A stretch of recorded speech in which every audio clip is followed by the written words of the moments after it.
اہل بیت سے مراد کون ہیں؟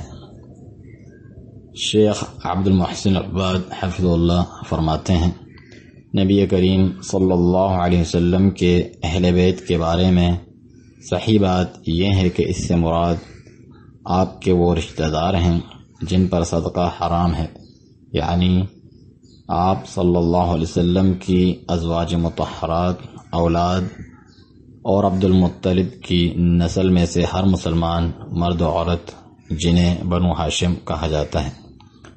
اللہ تعالی نبی کریم صلی اللہ علیہ وسلم کی بیویوں کو بعض دینی احکامات دینے کے بعد فرماتا ہے، انما یرید اللہ لیذہب عنکم الرجس اہل البیت ویطہرکم تطہیرا۔ سورۃ الاحزاب۔ اللہ تو یہی چاہتا ہے کہ تم سے ہر قسم کی گندگی دور کر دیں اے اہل بیت، اور تمہیں خوب اچھی طرح سے پاک کر دیں۔ ازواج مطہرات رضی اللہ عنہن کے علاوہ اسی آیت کی تلاوت فرماتے ہوئے آپ صلی اللہ علیہ وسلم نے علی، فاطمہ، حسن و حسین رضی اللہ عنہم کو اہل بیت قرار دیتے ہوئے اپنی چادر میں داخل فرمایا، جیسا کہ صحیح مسلم کی روایت ہے۔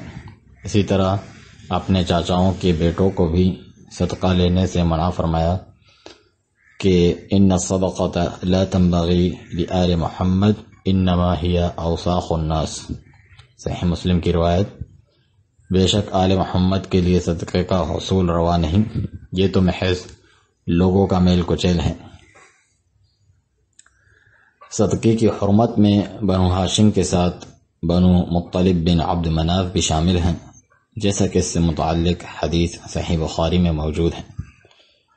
اسی طرح سے کسی قوم کے غلام انہی میں سے شمار ہوں گے، اور آپ صلی اللہ علیہ وسلم نے انہیں بھی صدقہ لینے سے یہی فرما کر روک دیا تھا، جیسا کہ سنن النسائی وغیرہ کی روایت ہے، اور شیخ البانی نے صحیح النسائی میں اسے صحیح قرار دیا ہے۔